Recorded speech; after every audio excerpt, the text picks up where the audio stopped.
Hey. All right, y'all. We finna talk about this JoJo karma video. Okay, before I start breaking this shit down, I want to say something.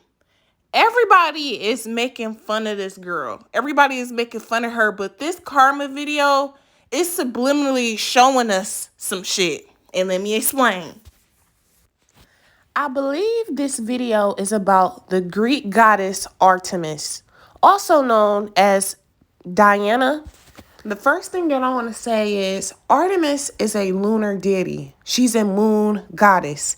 This was one of the number one symbolism throughout this whole video. Now, the beginning of this video, we see JoJo on this island, okay? She had just discovered that the goddess Leto was pregnant by her husband Zeus. Furious, the goddess forbade Leto to give birth anywhere with solid ground. No land sheltered the pregnant goddess.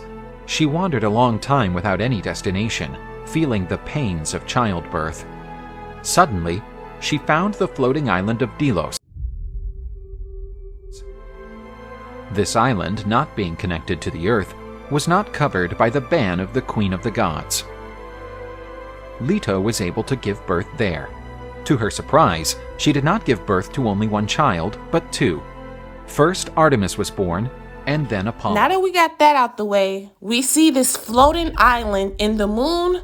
I believe JoJo is trying to portray the birthland of Artemis, okay? Moving on to the story. Artemis, she was rumored to be a lesbian goddess. She only wanted women in her circle. You feel me? All of these terms around Artemis, she has autonomy over her body. She's strong, she's a great huntress, she's athletic, all these kinds of words around Artemis, I think are words that are complementary to the queer experience of people who identify as women. So I wanted to tell you a few stories about her relationships and then let you decide. So there's nothing that blatantly says this god is gay, particularly around Artemis. There's nothing that blatantly says Artemis is gay. But there are moments in which she is intimate with women, and there are moments in which she is raging with women. And there are two of her entourage that I'm going to talk about, Iphigenia and Callisto. And they are, I would say, her most intimate partners, most intimate friends, and most intimate partners. Now, Artemis has lots and lots and lots of women in her entourage, and only women in her entourage. But these two are worth talking about. Speeding on to the story, we see her doing this Jesus, this Isis pose under the moon. Okay, cute. Then she falls in the water.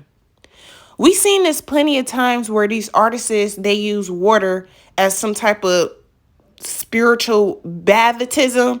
You feel me? Like that Rihanna video shoot. She coming out the water with black on. Who else did this shit? Chloe Bailey coming out the water glittery and shit. JoJo, she came out the water dark and shit. And what I mean by dark, we see in the beginning of this video, everybody got white on. It's looking like a Greek goddess party. You feel me? Then as soon as she hop in the water and get out, everybody got black on. This is definitely some type of baptism. But to keep a long story short, this black clothing she got on, y'all, I think she's supposed to represent the Leviathan. It's a Leviathan is a mythical sea beast. It's like a sea beast mixed with the devil type shit. Okay? But that's really all I peeped. Hopefully y'all learned something. But we outie.